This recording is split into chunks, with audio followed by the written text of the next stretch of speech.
To Double, and today I want to talk to you about, do you see this coming? Now, this idea was prompted from a podcast that we were working on a couple months ago. Some of you may know that I get the opportunity to host the John Maxwell Leadership Podcast. Definitely check that out. But one of the things Dr. Maxwell says quite often is leaders see more and leaders see before others in the organization. They are seeing the vision, seeing the way, and then beginning to help map the plan for getting there. And then this morning I came across the scripture in Psalms 22. I think it's Psalms 22:3, and I really should have written that down. But it was a scripture that Andy Stanley talks about from time to time that says, the wise see danger and take refuge, but the simple keep going and suffer for it. So today I wanted to talk to you about, do you see what's coming? Okay, so let me back up a little bit and say this. I graduated from college in the year 1994, which was many moons ago. Back then, the word internet was not a word that was part of the everyday vernacular. In fact, I didn't even think the internet was invented back then, but technically it was, and an intranet and all this kind of stuff. But just in the last, let's call it 25 years, think about how much the world has changed. Just in the last 10 years, think about how technology has changed really what people are looking at and how they're distracted, right? Because we are way more distracted now than we were 10 years ago. And the reality is there are things coming our way as a church that we need to see more of, and we need to see before anybody else in the church sees them as leaders in the church, but we also need to see before so that we can prepare our organizations so that we can thrive in the next generation. Let me give you a couple of examples of things that have come our way that we didn't see before. Most of us didn't. I know that I didn't. A year and a half, 2 years ago, with the tax law changes that got made in the church, some of those were beneficial. Obviously, some of those tax law changes are beneficial to some, and others say that they're not. And I don't want to get into that discussion, but one of the changes that was made was that the standard deduction for families went from $12,500 to $24,000. Now, here's what that means.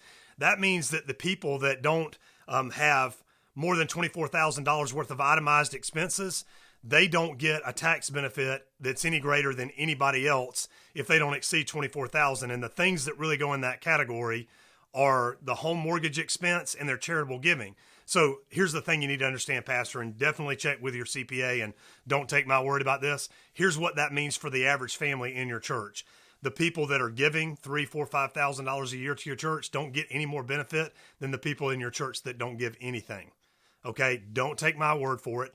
Check with your CPA about that. The good news, maybe bad news, is most of the people in your church have no idea.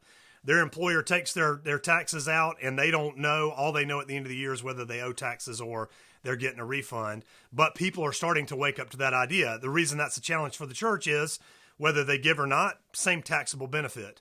Okay, so that was something that we didn't see coming. So here's the other thing I want you to start thinking about.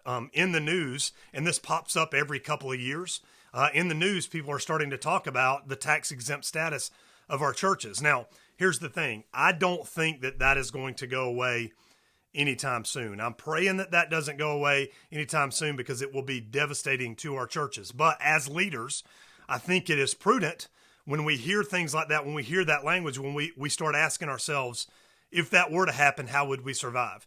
If you put a plan in place today that said, okay, if we lost our tax exempt status, here's how we would remain a church.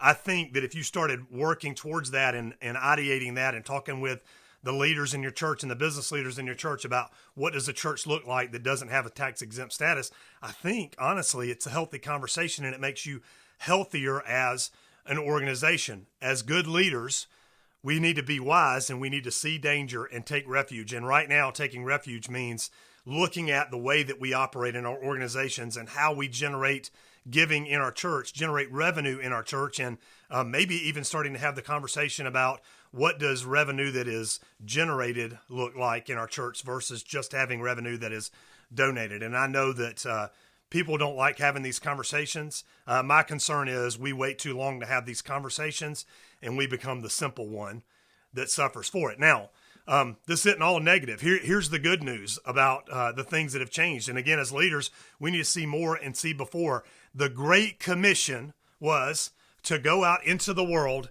and make disciples. Well, physical locations have made it really easy for us to not go out into the world and make disciples, but to create a really great place for people to come in and us to make disciples. The challenge with that is the people don't go to church. They don't go to a church for a reason. And a lot of times it's because they've been to church, and it may have been an eon ago, but they've got a top-down approach to it. That's a top-down approach that we've got to figure out how to get over. Here is the magnificent thing, though, Pastor. You're watching me right now on a live stream. This live stream is getting outside of our organization at 24 to Double, and it's getting out into the world. In fact, over the last 6 years, Pastor Lawson and I, who's my partner in 24 to Double, we've partnered with right at 4,000 churches in more than 30 countries now. And we run an organization that is largely virtual. The team is virtual. The pastors we're training are virtual. So the reality is the future is here. And if we can reach people in 4,000 different churches in 30 countries, I promise you, Pastor, you can use technology to get outside of the doors to your church. It just is a matter of sitting down and seeing more and seeing before. That message you're preparing for Sunday, you could be talking to it or talking on a live stream or on video today, encouraging the people in your church to invite their friends and encouraging people that don't know you to realize you're a real person, right? And that you've got the same struggles in life that they do. And the more real you can make yourself to people in your community, the higher the probability is that they're actually going to show up in your church one day, because when they realize that you are a genuine, authentic person, and these mediums that are now available give us the opportunity to do that. And when people realize that, they're going to be a lot more likely. I always tell people video gives you the opportunity to help people know, like, and trust you. And in reality, people that don't go to church are missing out on one of the greatest connections that they'll ever have in their life, the greatest connection, and that's the opportunity to know Jesus. Our job is to help them get over the hump of who they think we are as followers of Jesus. And you and I both know they don't have a problem with Jesus. They've got a problem with the people that claim to be followers of Jesus and are followers of Jesus, and we're all flawed, but these mediums give us the opportunity to get out into our city. If you want to know more, Pastor, about what we're doing with this thing called 24 to Double, which is a 24-month process to double your church attendance, we call it a whole church discipleship model. It's 7 teams we teach you how to build. If you want to know more about that, just head over to 24trial.com. There's a link in the description here, but that's 24trial.com, and everything you need to know about 24 to Double is right there on that page. We're even bribing you to give it a shot by only charging you $7 and giving you a bunch of sermon series. So if you're interested, head over there. If not, go ahead and click in the comments below. There should be a button in there that says follow, and when you click that, you can select whether or not you want to be notified when Jerry, Pastor Lawson, and I go live on live stream. If you choose not to do those things, we hope to join you again very soon on the live stream. Thanks for being with me today. Get out there, Pastor, and start seeing more and seeing before. See you tomorrow.